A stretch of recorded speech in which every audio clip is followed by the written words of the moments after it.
Bahia! Bahia! Em relação à cidade tricolor, ao centro de treinamento Evaristo Macedo, que eu queria começar falando, um salto importante na vida do clube, investimento em patrimônio é sempre investimento nas próximas gerações do Bahia, e a gente conclui agora essa primeira etapa de entrega da cidade tricolor, lembrando que naturalmente é um equipamento que a gente estava ameaçado de perder lá em 2014, quando a gente conseguiu fazer todo o processo de retomada, que se concluiu em 2017, ainda na gestão de Marcelo Santana e Pedro Henriques, e agora, 2 anos depois de iniciar a minha gestão com o Vitor, a gente consegue entregar o centro de treinamento completo, reformado, reestruturado, sob o ponto de vista patrimonial protegido, equipado, absolutamente pago, sem nenhum real de financiamento, sem nenhum real de débito. O centro de treinamento foi todo feito com recursos próprios do clube. Investimento total entre a recuperação do patrimônio e reformas e equipamentos de mais de 30 milhões de reais, com investimento próprio do clube, como eu falei, sem débito, sem nada.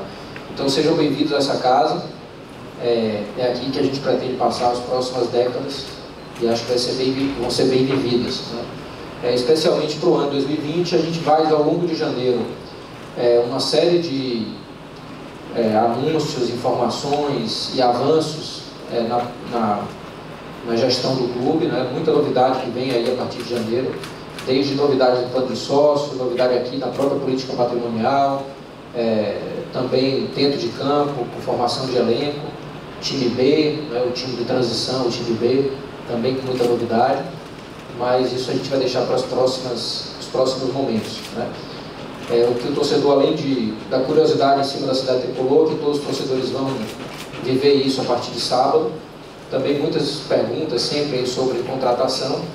Logicamente a gente não vai tratar muito exaustivamente desse tema aqui, apenas sinalizar, Diego vai falar um pouco sobre isso também. Naturalmente é preciso que a gente compreenda, assim, acho que 3 coisas muito importantes assim, nessa virada e nesse planejamento de elenco para 2020. Né?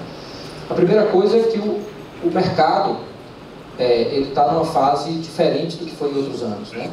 Mercado com pouco movimento, com pouco investimento, fruto em parte de uma restrição financeira que os clubes vivem, fruto em parte também de um avanço, mesmo que ainda tímido, de um grau maior de responsabilidade dos clubes, né? Vejam que não há aquelas contratações de investimentos exagerados, anormais, pelo menos eu não tenho visto.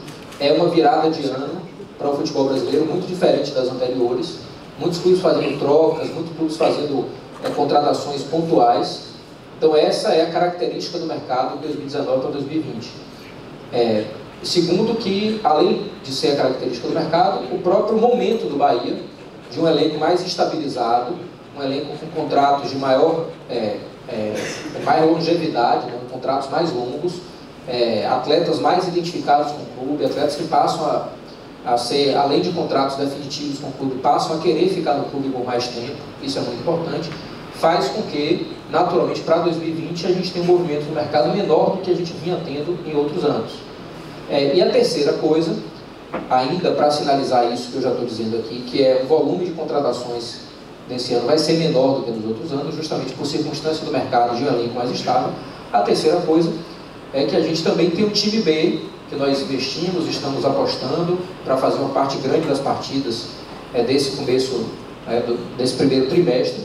Um time B que a gente também precisa ver antes de sair contratando no mercado, ver esses jogadores que estão sendo apostados aí por nós, como é que eles vão se comportar em campo, qual o rendimento deles, de forma que eu diria que a gente deve começar aí, hoje, com 22, 23 atletas no grupo principal, devemos fazer mais 2, 3, 4 contratações mais ou menos, né?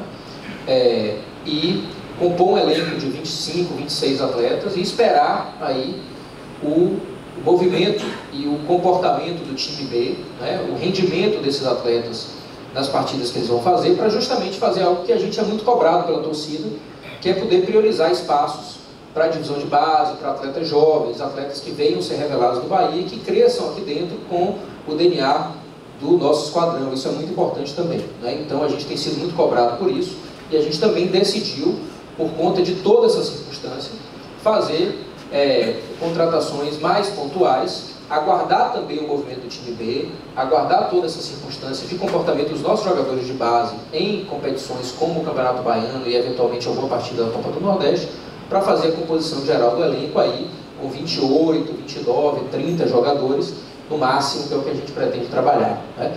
Então, dito isso, já está passada a mensagem que, em relação a contratações, a gente vai com toda a calma no mercado, como temos feito.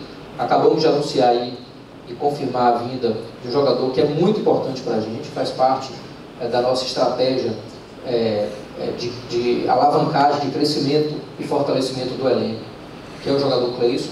Foi confirmado agora pelas nossas redes sociais já a contratação dele. Amanhã ele vai estar à disposição para uma conversa, ou amanhã ou quarto, né? Amanhã provavelmente vai vir, uma conversa com todos vocês, mas é uma contratação muito importante para nós, assim como as outras que já se juntavam a ela, que se juntam nesse momento a ela, especialmente o Daniel, também um jogador também muito importante, que a gente vem observando há mais de um ano, e o próprio Jadson, que também faz uma função que é importante para o nosso estilo de jogo, de forma que a gente tem aí aos poucos a formação de um elenco para 2020 que vai suprir as peças que a gente perdeu ou fortalecer peças, momentos e lacunas do time que a gente entendia como mais frágeis, né?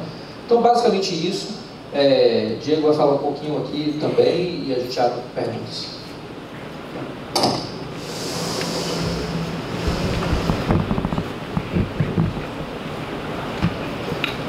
Bom, boa tarde para todo mundo. Feliz ano novo para todos aí, que a gente não teve contato ainda. E que seja um ano muito bom aqui para o clube, para todos vocês que cobrem o clube no dia a dia, para nós todos que trabalhamos aqui, forte para a nossa torcida, para todo mundo que vive esse clube aqui no dia a dia. Hoje, na reapresentação do grupo e a apresentação de novos atletas, enfatizei muito para os atletas e toda a comissão técnica que a gente está realmente colocando um esforço acima do normal para poder disponibilizar uma estrutura como essa para o clube.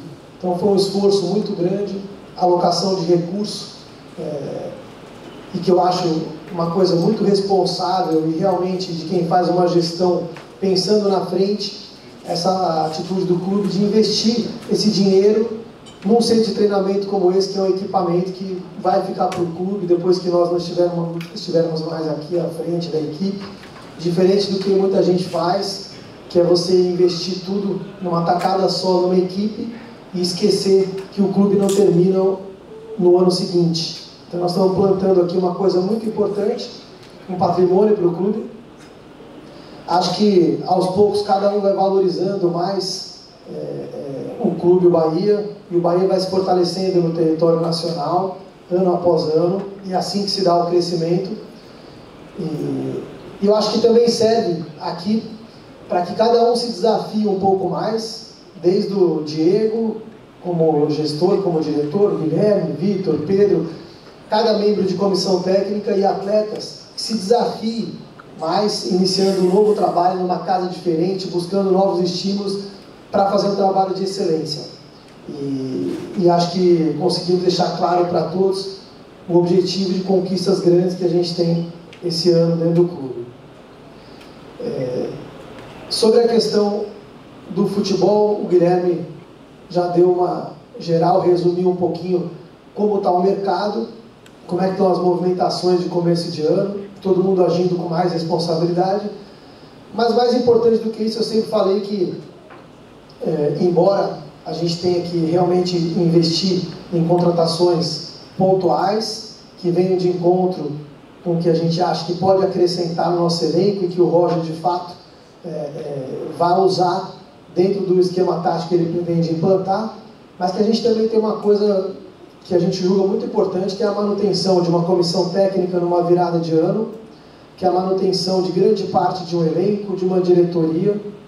Então isso, sem dúvida nenhuma, que faz um grande diferencial para o trabalho. Você poder ter uma continuidade de trabalho, uma construção que vem do ano passado para esse ano e que a gente, sem dúvida nenhuma, acumula experiência, aprende com tudo que aconteceu no ano passado e tem tudo para evoluir e dar um passo à frente nesse ano aqui. A gente se movimentou bastante, montou uma equipe B, que é uma equipe que nós estamos realmente assim, satisfeitos com a formação dessa equipe. Montamos isso junto com a equipe técnica do Dado Cavalcante, que é o treinador dessa equipe, e que vai fazer, depois nós vamos entrar em detalhes sobre isso em outro momento, mas vai fazer jogos numa quantidade razoável esse ano, para que a gente não tenha problema com o calendário, esse ano que tem sufocado as equipes aqui no Brasil, e a nossa equipe especial, porque a gente joga Campeonato Baiano, Copa do Nordeste, Sul-Americana, Copa do Brasil e depois o Brasileiro. Então nós temos que chegar bem em todas as competições, e para isso essa equipe B é muito importante, fora também o objetivo de revelar atletas, de dar oportunidade, espaço para atletas jovens, para se mostrar numa condição boa diante da nossa torcida, diante de nós todos, e aos poucos ganhar espaço na equipe A também. E é uma equipe muito qualificada e que nós temos aí com uma boa perspectiva em relação a isso. As outras contratações, por enquanto, anunciadas, foi do Jackson, um volante com mais mobilidade, que a gente trouxe, estava no Cruzeiro. O Danielzinho, que é um atleta também jovem e que estava em término de contrato, e nós agimos com antecedência no mercado para poder trazê-lo de forma definitiva. E a aquisição do Cleison também, que esteve no Corinthians nos últimos anos, jogou mais de 100 partidas pelo Corinthians nos 2 anos e que agora, com 24 anos, vem reforçar também numa posição que a gente teve o Arthurzinho, por exemplo, que foi um protagonista no ano passado e que saiu, e agora o Cleison, ele vem justamente para preencher esse espaço e brigar com os demais atacantes que a gente tem de qualidade já no setor. A gente não encerrou ainda as contratações, nós estamos ainda buscando algumas posições, não vamos trazer um pacote de reforços não, mas vamos com cautela ainda no mercado, e mesmo durante o ano vamos continuar com a nossa política de realmente estudar a necessidade interna e o que tem de possibilidade no mercado para continuar sempre reforçando e ter uma equipe muito competitiva para chegar realmente nas competições que a gente está disputando de forma a buscar títulos. Peraí, só deixa eu ver que vai falar.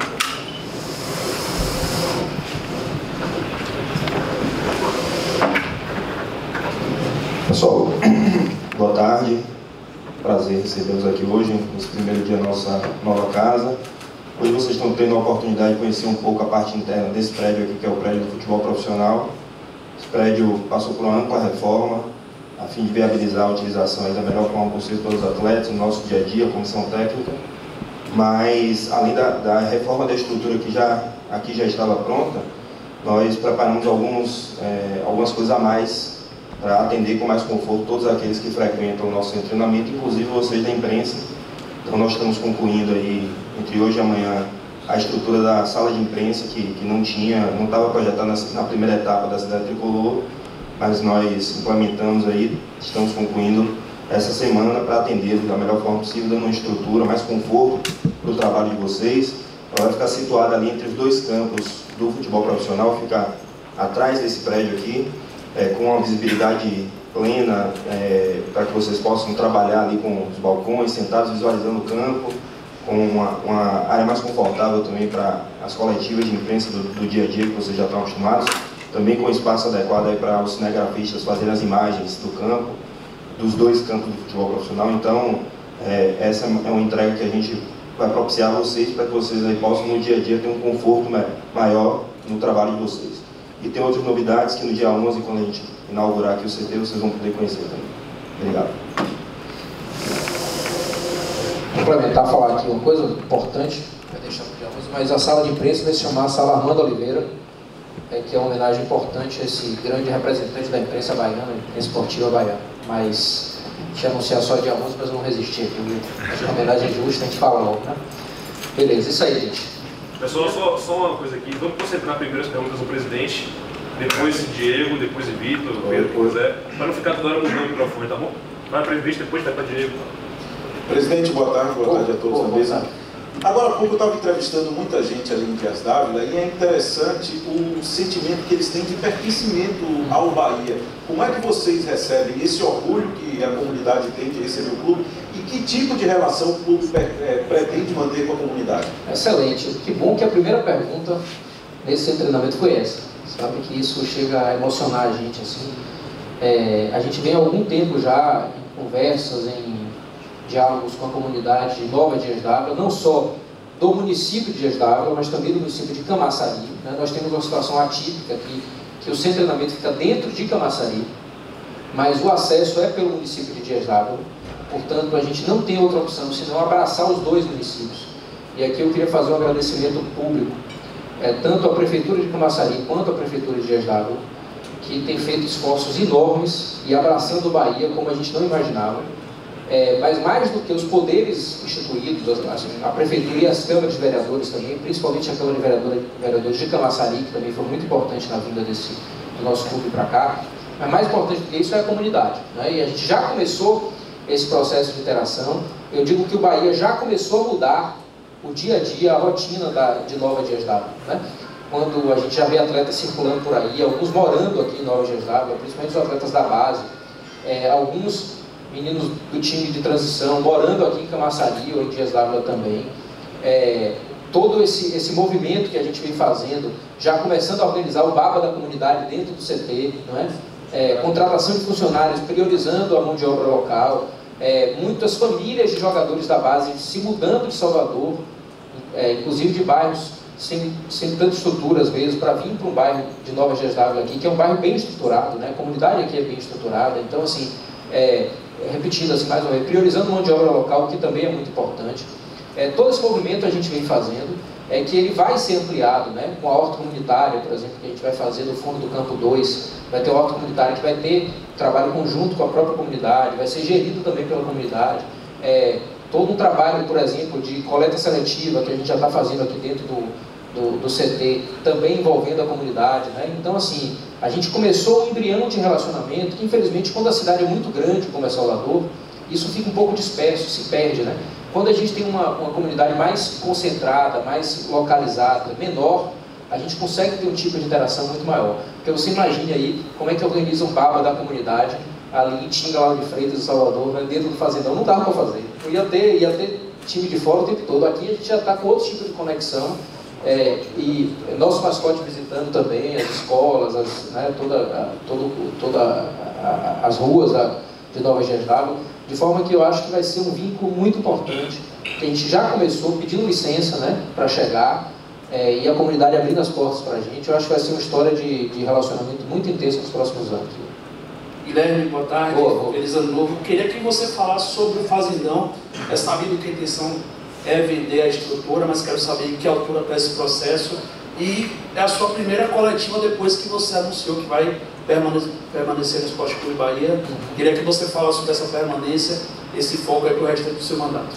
Sobre a permanência, eu acho que eu falei bastante assim na minha declaração, que eu falei pouco, mas falei o que eu tinha para falar, né?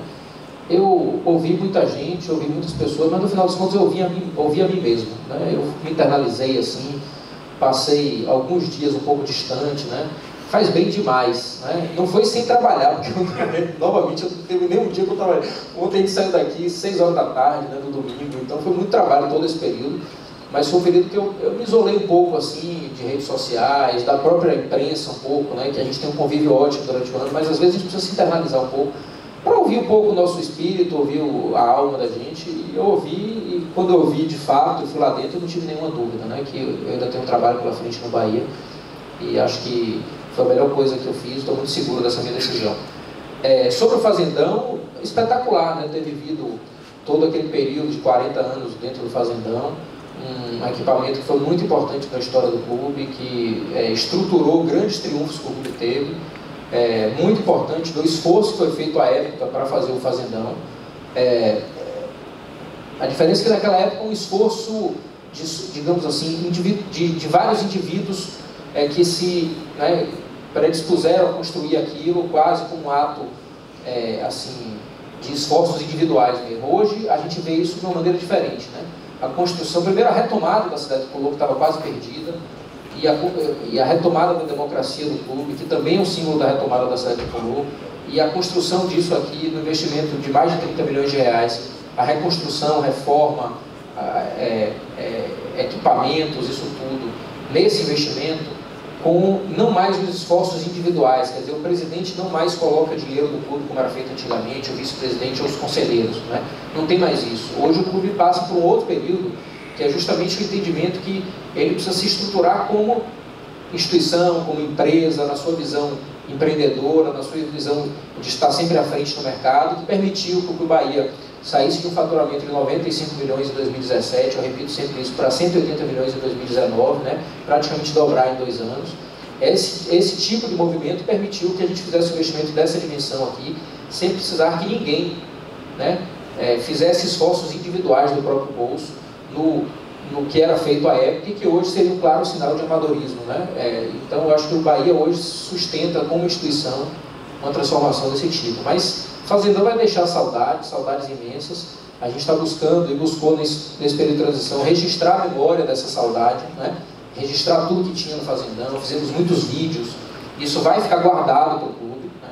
Muitas peças que estavam lá vão para o museu, né? Como por exemplo o busto de Osório, placas, diversas coisas que estão no dia a dia do Fazendão, todas vão ser deslocadas para o museu, algumas vêm para cá inclusive, mas esse registro de memória é muito importante, porque o Fazendão, a gente sai do Fazendão, mas ele vira uma tatuagem na história do clube, ele não vai ser apagado nunca. Boa tarde.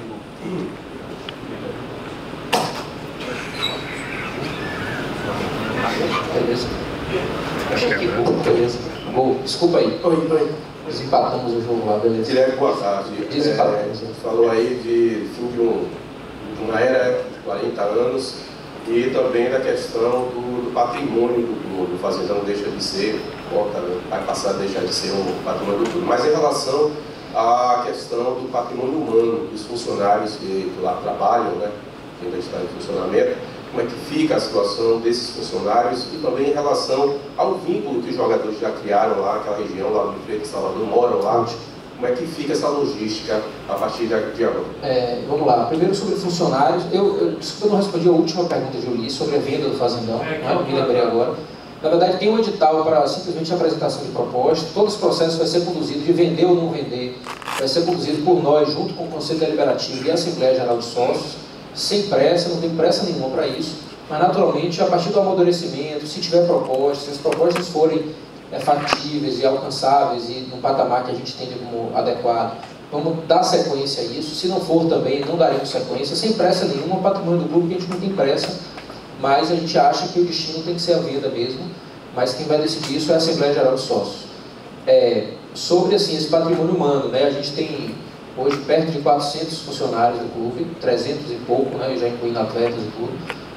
Praticamente todos vêm para cá, né? Praticamente todos, a gente deve ter aí talvez 5 ou 8% dos funcionários que não vêm, e não vêm muitas vezes, quase todos eles, por problemas, por exemplo, os estagiários que estudam pela manhã não conseguem vir para cá por conta de deslocamento, então, na verdade, não conseguem acompanhar isso, né? Ou algum funcionário que por escolha própria tem que estar muito longe, mas é coisa muito pontual, ou alguma mudança que a gente já ia fazer, é natural. A cada ano a gente fazer mudança no quadro de funcionários, mas algumas dessas mudanças são independentes da mudança de espaço físico, né? Alguns funcionários estão saindo, como todo fim de ano a gente faz uma análise mesmo e vai mudando um aqui e outro ali, mas no geral, diria que mais de 90% dos funcionários que trabalhavam lá, continuarão trabalhando aqui apenas num sistema diferente de deslocamento. Hoje a gente tem 3 ônibus vindo de Salvador para cá, vem pela manhã, volta no final do dia, para deslocamento de todos os funcionários, saem de pontos diferentes da cidade. A logística já está implantada, está em fase de teste naturalmente, a gente não sabe se vão ficar 3 ônibus ou 2 ônibus e uma van, ou 1 ônibus e 4 vans, por exemplo. A gente está fazendo o estudo todo do dia a dia logístico, né? E qual foi a outra pergunta também, de funcionários? Né? E atletas, né? Atletas naturalmente, esses são os menos impactados, né? Estão muito acostumados pelo Brasil inteiro em treinar em centros de treinamento muito distantes, né? O centro de treinamento do Brasil inteiro, em geral, é muito distante, salvo situações muito pontuais. Mas a gente tem aqui uma distância absolutamente natural para quem joga no Brasil ou para quem joga em outros estados ou em outros países também, né? Em geral, os centros de treinamento são mais distantes da cidade. O Fazendão era uma exceção pela proximidade, né? Então eu acho que agora o Bahia virou a regra, deixou de ser a exceção. Naturalmente, os atletas já moram naquele litoral norte, na região de Buscavida, de Vilas. Alguns que moram ali pela paralela podem optar por continuar morando lá, dá mais ou menos 1 hora de deslocamento até aqui, 55 minutos, por aí. Quem mora ali em Buscavida já vem 45 minutos, de forma que eu moro no Campo Grande, eu venho em 1 hora no máximo, Campo Grande para cá, porque eu já não passo pelo miolo da cidade, eu venho pela BR. Natural, eu já me acostumei. Já vim tantas vezes aqui que eu já me acostumei. Na 4ª ou 5ª vez, vocês já vão ver que passa naturalmente. Você já começa a descobrir as árvores no meio do caminho, as rotatórias, já não perde mais as saídas, né? Vira tudo normal. Boa tarde, Guilherme. Boa tarde a todos. Primeiramente, parabéns pela inauguração do CT. Eu queria falar um pouquinho sobre contratações. Tanto você como o Diego falaram de contratações pontuais. Eu queria saber quais são as posições que vocês acham que estão carentes assim no Bahia nesse momento. E também queria saber um pouquinho sobre a situação do Regis. Ele chegou a ser inscrito no BID, mas circulou a informação de que o Bahia não pretendia contar com ele. Eu queria saber como é que está essa situação. Bom, vamos lá. De posições, a gente prefere não falar ainda para não gerar, digamos assim, circunstâncias de mercado que nos desfavoreçam, certo? Então, a gente sabe que a gente vai precisar, já fizemos 3 contratações aí, vamos precisar talvez de mais 2, 3, eventualmente 4, né? Mas não vai ser mais do que isso no primeiro momento, salvo se a gente começar a perder alguns atletas por circunstâncias específicas, né? Eventualmente chegou alguma proposta para algum dos nossos atletas, se a gente fizer, a gente provavelmente vai repor, né? Mas em condições normais, entre 2 e 4 contratações em posições variáveis, né? Em relação a Regis, atleta do clube, tem contrato até o final de 2021, encerrou o empréstimo dele com o Corinthians, ele está aqui hoje, se reapresentou como deve ser, tem algumas circunstâncias de mercado, a gente vai avaliar o que surgir a partir de hoje, junto com ele e com o empresário dele. Guilherme, boa tarde. Boa. Obviamente também toda essa estrutura enorme também foi feita um pouco pensando também no torcedor, né? Eles estão assim extremamente ansiosos pelo sábado, o tempo todo em redes sociais falando a respeito. É que o torcedor pode esperar neste sábado e pode esperar também um pouco mais, o que vocês pretendem fazer para eles nesse novo setor? Sua acessibilidade já leu aí, para quem vê a estrutura do CT, que não é um CT da porta para dentro, né? Não vai ser um CT da porta para dentro. Muitas pessoas perguntaram assim, por que tem parquinho na cidade tricolor, né? Tem parquinho porque crianças vão vir aqui mais do que iam no Fazendão, né? A gente quer fazer o centro de treinamento aberto para o sócio. Isso vai desde fazer, por exemplo, mais treinos abertos, por isso que a gente fez a arquibancada, né? A gente tem uma arquibancada para 500 pessoas no campo 1 e a outra do campo 3 da base começa a ser construída ainda em janeiro, para mais 500 pessoas. Começa e termina, ela é uma construção de 1 mês, né? Essa daqui falta só cobrir ali e fazer Mas então assim, ter uma arquibancada já é um símbolo de que a gente quer o torcedor mais próximo para fazer jogos treinos, para fazer treinos abertos, para fazer jogos da divisão de base. Ter um parquinho significa que a gente quer o torcedor e seus filhos, os nossos esquadrõezinhos aqui no dia a dia do clube. Vai ter momentos de visita à cidade tricolor, coisa que a gente não fazia no Fazendão. Então o sócio em dia vai poder vir conhecer a cidade tricolor em momentos específicos ao longo do mês. Isso vai virar um programa de família, é isso que a gente pretende. Desde coisas como essa, até o hotel do futebol, que a gente vai detalhar isso mais no final do mês, né? Que vai ser justamente a hotelaria que é preparada para os atletas. A gente preparou aqui uma estrutura de hotelaria de bom nível, muito melhor do que o que a gente tinha, chega muito perto de uma hotelaria de hotéis 4 e 5 estrelas mesmo, mas o que a gente quer com isso é fazer com que também a gente tenha uma estrutura de um hotel de futebol. A gente vai detalhar isso mais tarde, mais ao longo do mês, mas é uma ideia de que pessoas possam vir passar o fim de semana com seus filhos aqui, ou crianças e jovens também sem os pais, no estilo acampamento que já é tão comum no Brasil, vir sexta, sair no domingo, vivendo a realidade de jogo. Por exemplo, quando o clube está viajando, naturalmente, quando o time está viajando, esse espaço vai poder ser aberto para que as pessoas possam vir se hospedar em grupos, os sistemas assim, de acampamentos, né, que é muito comum já pelo Brasil.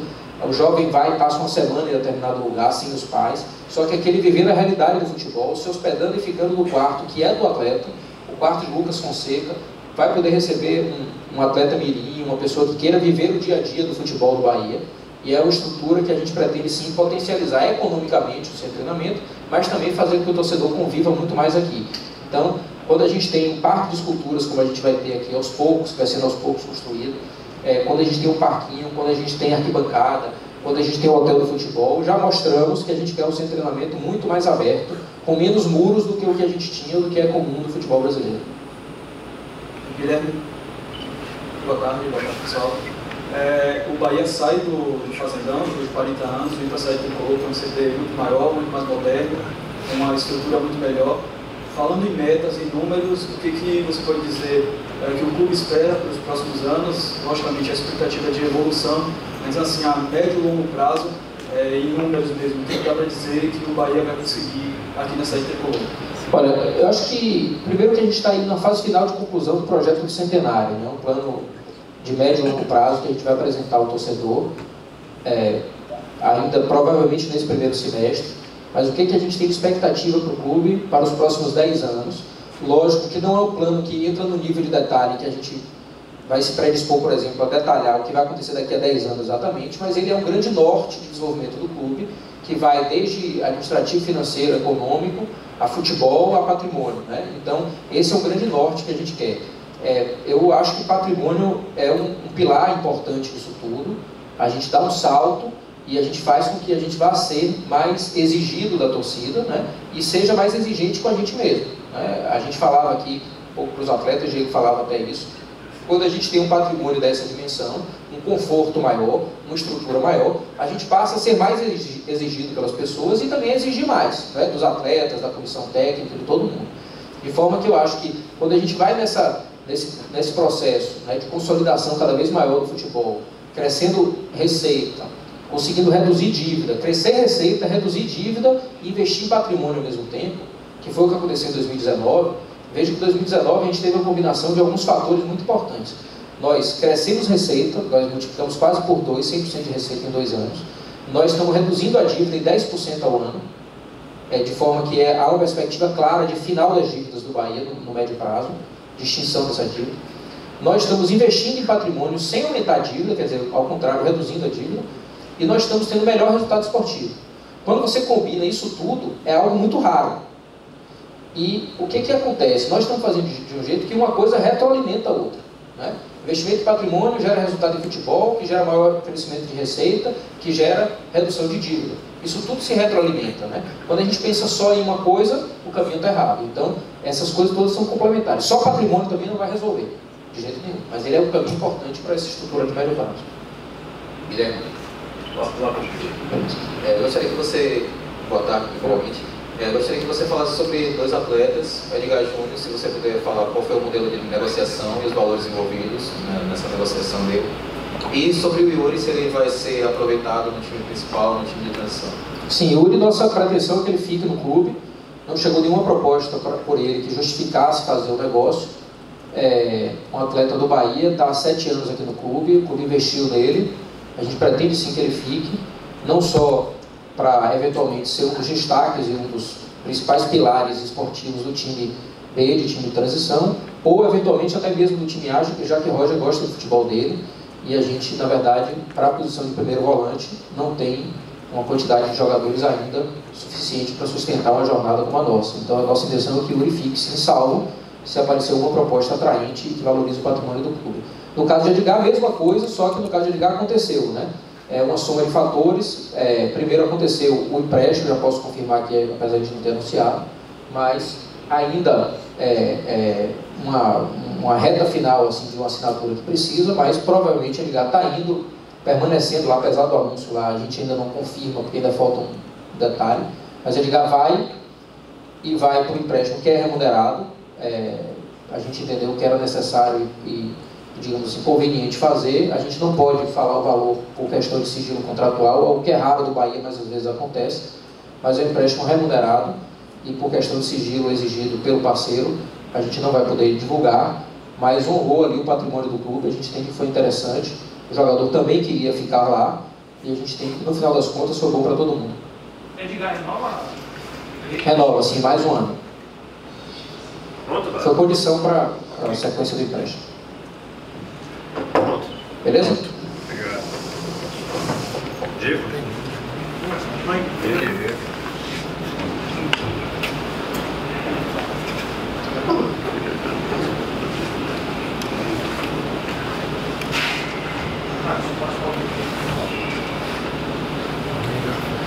Diego, boa tarde. Você que tem um perfil mais próximo dos atletas, queria que você falasse sobre essa primeira impressão deles em relação à cidade tricolor, o que eles estão achando dessa estrutura que vai permanecer por muito tempo no clube. Bom, os atletas, inicialmente, os que já vinham conosco no ano passado, já tinham um pouco de dúvida como é que seria a dificuldade de logística, enfim, uma série de dúvidas que pairavam ainda na cabeça deles, até que eles finalmente chegaram aqui hoje. Muitos nunca tinham vindo até aqui, e quando se depararam com toda essa estrutura, foi unânime.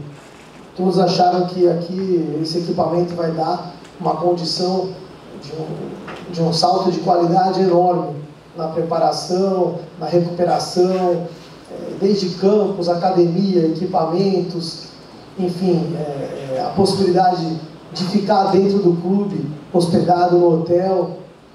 Então, foi muito positivo, acho que eles tiveram uma grata surpresa e eu enfatizei com eles todo o trabalho e esforço de uma série de pessoas dentro do clube, desde quem gerenciou isso mais acima, até cada funcionário que carregou cada pedaço de tijolo e com uma pá tirou um pedaço de terra e areia daqui para reconstruir esse equipamento que tinha ficado, por circunstâncias, abandonado por bastante tempo.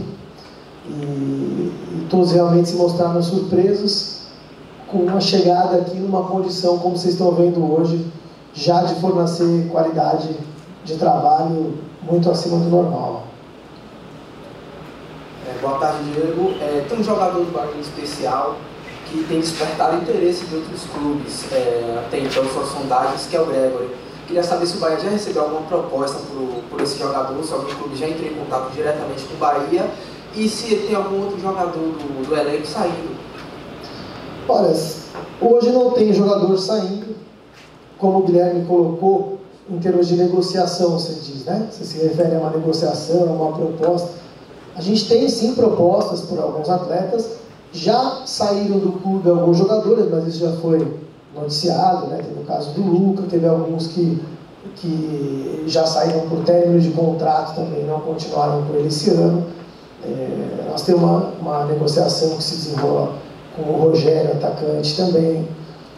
Agora, em termos de negociação, de saída de jogador por oferta financeira, a gente ainda não tem nada confirmado. Tem tido sim, e a cada ano isso tem crescido ofertas constantes para os nossos jogadores.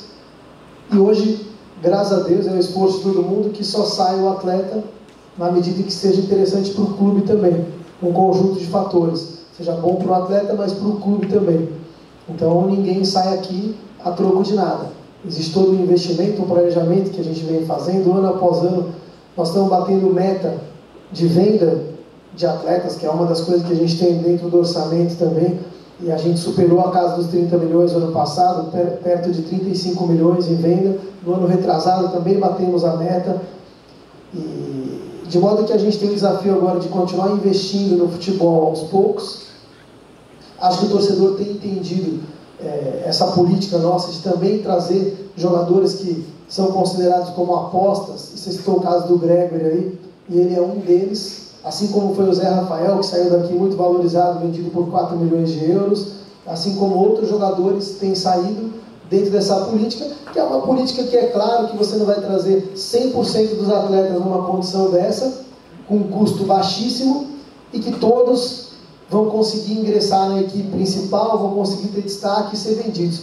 Mas nós estamos com um índice de aproveitamento muito alto nisso, e é isso que tem possibilitado ao clube bater essas metas de venda e ao mesmo tempo ter jogadores dessa qualidade integrados em sua equipe principal, que a gente não teria poder econômico para trazer de fora, se não fosse uma circunstância de muita observação, muito trabalho, para poder trazê-los ainda mais prematuramente, enquanto eles são considerados apostas.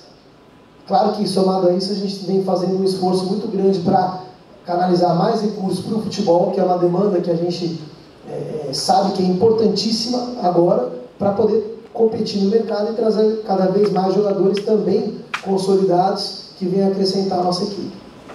Diego, boa tarde. Opa! Só pegar o gancho, já que você está falando de jogadores, eu queria que você comentasse também sobre o Moisés, um jogador que vem recebendo algumas propostas de alguns clubes, pelo menos circula, mas o que eu queria saber mesmo é sobre o time de transição. O Bahia tem montado um time de transição, já é o 3º ano, né, que o Bahia vem com esse projeto, mas eu queria saber como fazer para que esses jogadores que fazem parte do time de transição, juntamente com os jogadores da base, eles sejam aproveitados no time principal. Isso que no ano passado o Bahia praticamente não aproveitou a base no time principal de Roger Machado. Então, tenho aqui convicção e certeza no que eu vou dizer para vocês em relação ao time de transição, que é o primeiro ano que de fato a gente tem um time estruturado, uma comissão técnica fixa, encabeçado pelo treinador que é o Dado Cavalcante, que é um treinador, apesar de jovem, já com bastante experiência no cenário do futebol nacional, dirigindo inúmeras equipes de Série B e Série A, e que aceitou esse desafio também de estar à frente dessa equipe. Já iniciou o trabalho no ano passado e tem um trabalho que tem continuidade para esse ano aqui, e com um grupo de jogadores que realmente a gente pincelou no mercado, atletas jovens que a gente pôde trazer de outras equipes, depois de muita observação e muito trabalho, atletas inclusive que eu te digo que nós tivemos concorrência até de equipes de Série A, querendo trazer esses atletas, e eles aceitaram o desafio e entenderam o projeto de participar primeiro dessa equipe de transição, para depois ganhar espaço na nossa equipe principal. E o fato da gente ter um elenco enxuto, trabalhando com o Roger, é uma porta de entrada mais aberta para esses jogadores se destacarem na equipe de transição. Então essa política continua de deixar um elenco enxuto, e ter um espaço aí para os jogadores jovens, tanto oriundos aqui da nossa categoria de base, mas também do mercado, porque quando a gente traz jogadores jovens, mesmo que sejam emprestados de outras equipes, para a nossa equipe B, nossa equipe de transição, sempre eles têm um valor estipulado e que a gente consiga, tenha condições de eventualmente adquirir em definitivo esses atletas. Então, caso eles venham realmente a se adaptar aqui dentro do clube, nós temos uma perspectiva de compra, de integração à equipe A e de um futuro aqui dentro do clube. Então nós estamos muito satisfeitos com tudo que a gente conseguiu construir nessa equipe B, que vai funcionar em paralelo com a equipe A esse ano. Desculpa. Moisés é um dos atletas que tem realmente algumas propostas também. Você citou o Gregory, o Moisés, tem alguns atletas que estão recebendo propostas. Por enquanto nós não tivemos nada que realmente tivesse um saldo positivo para nós. Ele está integrado aqui, treinando junto com os demais já a partir de hoje. Como o Guilherme falou anteriormente, o mercado ele demorou um pouquinho para se movimentar esse ano, e a gente não pode aqui assegurar ainda que nenhum outro jogador venha a receber uma proposta interessante para o clube e eventualmente sair, ou que nós não venhamos a trazer novos atletas. Nós vamos trazer alguns, a gente já sabe disso, mas por enquanto esse é o elenco que se apresentou e que começa com a gente o trabalho. Bahia! Bahia!